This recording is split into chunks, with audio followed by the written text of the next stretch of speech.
Hello friends, मैं हूं अजीज। आप देख रहे हैं मूवी स्टॉक चैनल, जिस पर आज मैं बात करने वाला हूं कई सारी हॉलीवुड की मूवीज, जिसमें मार्वल, डीसी के अलावा सोनी के यूनिवर्स की स्पाइडरमैन 4 फिल्म से रिलेटेड भी डिटेल्स है। बाकी बैड बॉयज, पैशन, ऐसी ही कई सारी अपडेट आपको इस वीडियो में मिलने वाली है। इसलिए अब आपके समय को बिल्कुल भी ना वेस्ट करते हुए सीधे मुद्दे की बात करेंगे, जिन सबसे पहले मैं डिमांड करता हूँ इस चैनल को सब्सक्राइब, वीडियो को लाइक और शेयर करने की तो कर लो।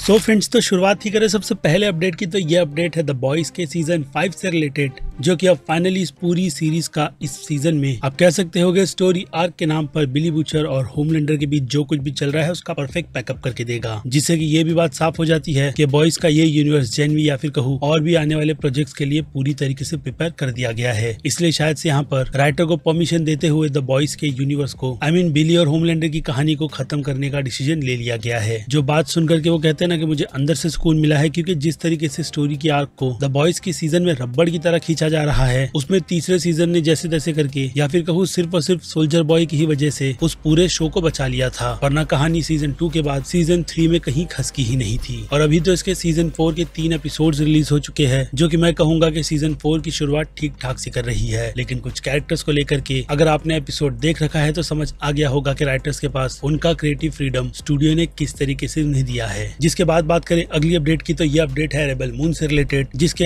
जैक स्नाइडर की तरफ से ऑफिशियल स्नाइडर कट की कंफर्मेशन दे दी गई है, वो भी इसकी ऑफिशियल रिलीज 2 अगस्त के साथ, जिसे सुनकर ऑब्वियसली जैक स्नाइडर फैंस बहुत ही ज्यादा खुश हो गए होंगे, जिनमें गिनती मेरी भी होती है, क्योंकि मैं देखना चाहता हूँ कि जैक स्नाइडर का विजन रेबल मून को लेकर के किस तरीके का है। जिन सब पर नेटफ्लिक्स वालों ने अपनी बकचोदी कर इस पूरे यूनिवर्स को, वो कहते हैं ना कि शुरुआत की प्रेजेंटेशन में ही बहुत बुरा दिखा दिया, जिससे कि मेजॉरिटी ऑडियंस इस फिल्म के उन घटिया पार्ट्स की वजह से जैक स्नाइडर का विजन देखेगी नहीं, जिसे लेकर के उनका हर बार का यही कहना होता है कि जैक स्नाइडर ऑब्वियसली हर बार इसी तरीके का नाटक करते हैं, जबकि अगर देखा जाए तो उनका विजन पहले से ही ओटीटी का ही था, जिस पर हर बार स्टूडियोज अपनी कैची चलाकर उनके विजन को छोटा कर देता है। यानी वो अच्छी बड़ी स्टोरी बहुत ही तसल्ली के साथ बैठ करके बनाते हैं, और ये वर्जन भी कुछ वैसा ही है, जिसके अगर टोटल रन टाइम की बात करें तो ये दोनों ही पार्ट एक ही दिन रिलीज हो गया और ऑलमोस्ट 6 घंटे से भी ज्यादा के है, ये बात आप याद रखना। यानी प्रिपरेशन पूरी है। जिनके अगर टाइटल की भी बात की जाए, जी हाँ, टाइटल भी बदल दिया गया है, जो कि इसके चैप्टर 1 का चैलिस ऑफ ब्लड है, तो वहीं दूसरा part chapter 2 curse of forgiveness है। जिन नामों से ही अगेन जैक स्नाइडर की विजन की झलक मिल जाती है। जिनसे हटकर अब जैक स्नाइडर की आ रही ट्विलाइट्स ऑफ द गॉड्स की एनिमेटेड सीरीज की बात की जाए तो इसके फर्स्ट लुक के साथ साथ इसकी ऑफिशियल रिलीज डेट 19 सितंबर की कंफर्म कर दी गई है। यानी इस साल जैक स्नाइडर की तरफ से फैंस की तो बल्ले बल्ले ही है, जिस पर इस सीरीज का टेक भी अगेन कहूंगा कि फर्स्ट लुक के टीजर के अकॉर्डिंग स्टाइल के साथ साथ वर्ल्ड की प्रेजेंटेशन भी काफी ज्यादा अच्छी दे रहा है, जो कि नॉर्स मैथोलॉजी पर अपना टेक काफी खूबसूरती से रख रही है। जिसके बाद बात करें मेगा मिनियंस के यूनिवर्स पर, तो काफी लोगों ने मुझसे डीएम करके पूछा था कि ये क्या चल रहा है, क्योंकि उनके स्लेट्स आने वाले कई सालों के लिए फिल्म के टाइटल के साथ कंफर्म किए गए हैं, जो कि मेरी नजर में फिलहाल तो मजाक ही उड़ा रहे हैं, क्योंकि ऐसे नाम ऑब्वियसली रखता कौन है यार। जिसके बाद बात करें बैड बॉयज की फ्रेंचाइजी की, तो जहां इस फिल्म को लेकर के फैंस बहुत ही ज्यादा तरसते थे कि सीक्वल के बाद इसका थर्ड पार्ट बनाया जाए, जिस पर मार्टिन लॉरेंस भी काफी ज्यादा उदास थे। तो फिर क्या था, थर्ड पार्ट के शानदार बॉक्स ऑफिस नंबर ने, वो कहते हैं ना कि मेकर्स को एक ऐसा कॉन्फिडेंट दे दिया है, जिस पर उन्होंने बहुत ही जल्द इसका चौथा पार्ट भी दे दिया, वो भी बिल्कुल सेम फन राइड की तरह जैसे इस फ्रेंचाइजी की बाकी फिल्में हैं। तो फिर क्या था, अब जबकि ये फिल्म प्रोड्यूसर जेरी ब्रेकहैमर के अकॉर्डिंग बॉक्स ऑफिस पर अच्छे नंबर जनरेट करेगी, तो उन्होंने 5वें पार्ट तक की डिस्कशन कर रखी है कि उसे आगे कैसे बढ़ाना है, जिसमें मुझे लगता है कि इस फिल्म के बॉक्स ऑफिस नंबर भी उनका साथ दे रहे हैं, जिसने अब तक बॉक्स ऑफिस पर आई थिंक 130 मिलियन के आसपास की कमाई भी कर ली है, जिसका बजट 100 मिलियन का है। यानी ये फिल्म जैसे कि मैंने कहा एक अच्छे ट्रैक पर आगे बढ़ रही है, जिसमें बस मेकर्स इस फिल्म क्यों कहते हैं ना कि ऑनेस्टी के साथ बिल्कुल भी खिलवाड़ ना करे। खास करके अब इस फिल्म की कहानी को लेकर, जिसमें 2 पार्ट जैसे कि मैंने कहा माइकल बे ने जो डायरेक्ट किए थे, वो अपना ज्यादा फोकस एक्शन और कैरेक्टर्स पर ही रखते थे, जहां पर इस बार इस फिल्म की कहानी में इन सभी फ्लेवर्स के अलावा ऑब्वियसली कहानी भी डाली गई है, वो भी कैरेक्टर की डेवलपमेंट के साथ, जो कि इस फिल्म को एक फन टू वॉच काफी अच्छी फिल्म बनाती है, जो चीज अब फैंस एडी मर्फी की अपकमिंग नेटफ्लिक्स पर आ रही फिल्म बेवरली हिल्स के साथ भी चाहते हैं। और इसके बाद बात करें स्पाइडरमैन 4 की, टॉम हॉलैंड के यूनिवर्स की ही बात कर रहा हूँ, तो इस फिल्म को लेकर के आए दिन अपडेट निकल कर आती रहती है, जिसमें इस बार इस फिल्म की कहानी की थोड़ी सी डिटेल्स कॉस्मिक सर्कस वालों की तरफ से दी गई है, यही बात बताते हुए कि स्पाइडरमैन टॉम हॉलैंड के वर्जन का स्पाइडरमैन अपने काम में इतना ज्यादा डूब जाएगा कि वो दिन रात शहर को ज्यादा बचाने में ही सोचेगा, क्योंकि अब वो अकेला है और अपने डिप्रेशन से एक हिसाब से भाग भी रहा है। जिन सारी ही सिचुएशन का प्रॉपर एंड हमें नो वे होम फिल्म के अंत में दिया गया था, ऐसे में क्यों ना उसी कहानी कहानी के आर्क को लेकर के आप कह सकते हो कि फैंस के लिए ग्राउंडेड लेवल की स्पाइडरमैन फिल्म को तैयार किया जा रहा है। जो कहानी मुझे लगता है कि इस स्टोरी के अकॉर्डिंग बहुत ही राइट ऑन ट्रैक है, क्योंकि तभी जाकर के स्पाइडरमैन को ये पता चलेगा कि उसकी लाइफ में और दूसरी कौन सी चीजें इंपॉर्टेंट है। क्योंकि असल मायने में स्पाइडरमैन को जो सदमा अंकल बेन की मौत का होना चाहिए था, वो फिलहाल तो एमसीयू ने उससे छीनते हुए आंट में जैसा सदमा उसे दे दिया है। बाकी दोस्तों का बिछड़ना, ये सारी सिचुएशन भी फिलहाल तो पीटर को अब डील करनी है। जिस हिसाब से अब मुझे लगता है कि ज़ेंडिया अगर इस फिल्म में जो रूमर्स है उनके अकॉर्डिंग रिटर्न भी करती है तो कोई फर्क नहीं पड़ेगा, क्योंकि ये फिल्म अब स्पाइडरमैन की उस कहानी के आर्क को, जैसे कि मैंने कहा, बिल्कुल राइट ऑन ट्रैक ले जा रही है, जिसमें फिलहाल तो उसे अपनी रिस्पॉन्सिबिलिटी को समझना है। जहां अगर कॉमिक बुक की इंस्पिरेशन को लेकर के अगर वेनम सिम्बाइट्स को खैर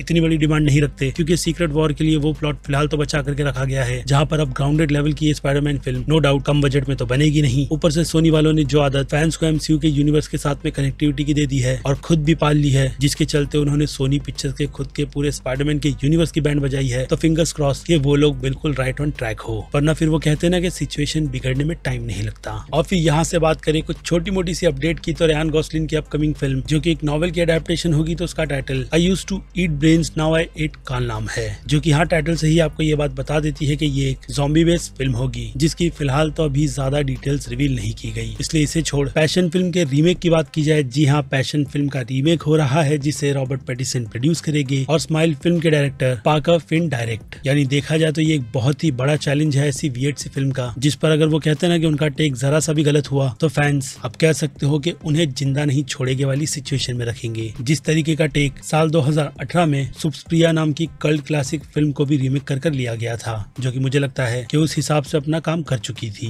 लेकिन खैर अब बारी है पैशन की। और फिर बात करें लॉर्ड ऑफ द रिंग्स की, आई मीन एनिमेटेड प्रोजेक्ट की, तो कहा यह जा रहा है कि 200 मिलियन के बजट में फैंस को कुछ इस तरीके की ट्रीटमेंट मिलने वाली है, जिसे देख करके मैं काफी ज्यादा खुश हूँ, क्योंकि इस तरीके का एनिमेशन स्टाइल यही बताता है कि मेकर्स की तरफ से ऐसे प्रोजेक्ट को लेकर के कितनी ज्यादा मेहनत की गई है, जिसमें अब कहानी लॉर्ड ऑफ द रिंग्स के यूनिवर्स में पहली बार फीमेल लीड पर फोकस करेगी, जो कि अगेन इस यूनिवर्स के लिए एक अच्छी ही बात है। और अब जबकि एनिमेशन प्रोजेक्ट की बात हो ही रही है, तो लूनी टूनी से पिगी और डैफी डक की film the day the earth blew up आ रही है, जिसे लेकर के आप कह सकते हो कि रोड रनर्स के फैंस बहुत ही ज्यादा गुस्से में है, या फिर कहो एक हिसाब से कंफ्यूज्ड है, क्योंकि इनके अकॉर्डिंग अगर ये 2D फिल्म सीधे थिएटर में रिलीज हो रही है, तो फिर वार्नर ब्रदर्स रोड रनर की फिल्म को असल में क्यों रिलीज करना नहीं चाहता। जिसका जवाब देते हुए मैं यही कहूंगा कि इसके टीजर ट्रेलर को देख करके आप ये बात पता लगा सकते हो कि ये फिल्म फैंस को सेलिब्रेट करने के लिए रिलीज की जा रही है, लेकिन इसे रिलीज करने की जिम्मेदारी वार्नर ब्रदर्स ने तो अपने कंधों पर नहीं ले रखी, यानी कि इसे किसी पागल फैन ने खरीदा है जो चाहता है कि ये फिल्म सीधे थिएटर का मुंह देखे, और उसी के चलते अब ये फिल्म पॉसिबली थिएटर में रिलीज हो रही है। लेकिन अनफॉर्चुनेट इंडिया में तो उसके चांसेस ना के बराबर है। लेकिन खैर अच्छा लगा कि एक आइडिया ब्रेक होने से पहले थिएटर का मुंह देख रहा है। बाकी फिंगर्स क्रॉस के रोड रनर के साथ भी कुछ ऐसा ही हो,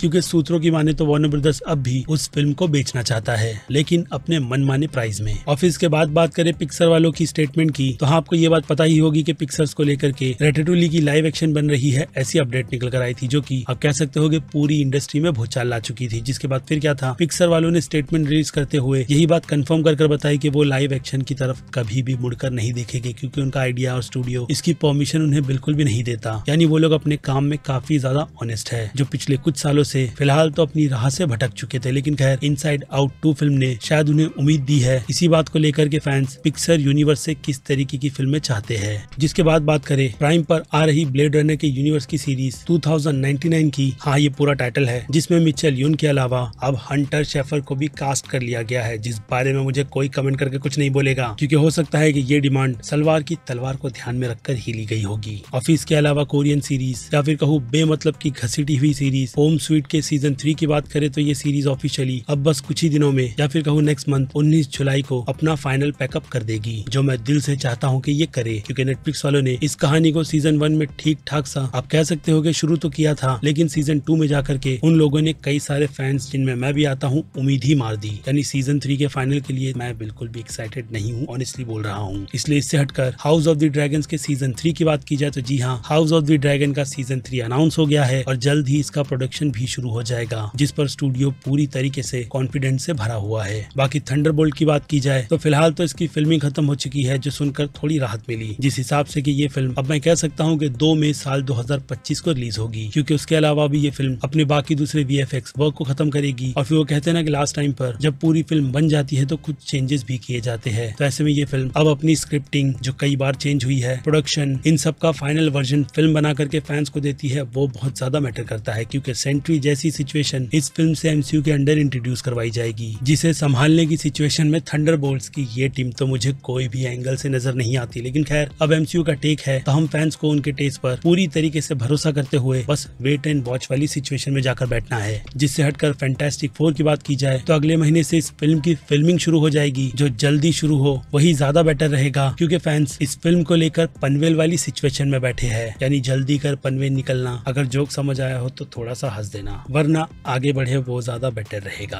और फिर जाते जाते DC के यूनिवर्स के 2 प्रोजेक्ट की बात की जाए तो पीसमेकर में टिम मेड्यूस नाम के एक्टर को कास्ट किया गया है। तो वहीं सुपरबैड फिल्म के डायरेक्टर ग्रेग मोटाला, जी हाँ ये उनका नाम है, जो इस सीरीज को डायरेक्ट करने वाले हैं। और फिर इससे हटकर क्रिएचर कमांडोज की बात की जाए तो क्रिएचर कमांडो ऑफिशियली इसी साल दिसंबर के एंड में मैक्स या फिर कह लो इंडिया में जियो सिनेमा पर रिलीज किया जाएगा। और ऐसी ही ऑफिशियल रिलीज सितंबर के मंथ की द पेंगुइन की कर दी गई है, जी हाँ जियो सिनेमा पर। जिन दोनों ही सीरीज को देखने के लिए मैं क्या DC फैंस भी काफी ज्यादा एक्साइटेड है। लेकिन हाँ, स्नाइडर के 14 बिल्कुल भी नहीं, क्योंकि उन्हें सिर्फ हेट करने के अलावा दूसरा और कुछ काम आता नहीं। जिन सभी की अब बातों को साइड में रखकर आपकी क्या राय बनती है इन सारी की सारी मूवीज, कुछ सीरीज, हाँ अपडेट को लेकर के वो मुझे कमेंट करके जरूर बताइएगा, क्योंकि अब वक्त है मेरी तरफ से इस वीडियो का यहीं पर पैकअप करने का। बाकी मैं हूँ अजीज, देखते रहो मूवी स्टॉक चैनल, जिसे लाइक, शेयर और सब्सक्राइब नहीं किया तो वो भी कर लेना। बाकी फिर क्या मिलते हैं जल्दी दूसरी किसी वीडियो में। Till then bye.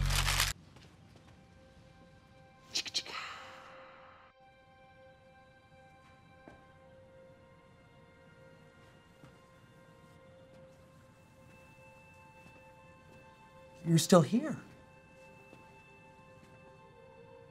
It's over. Go home.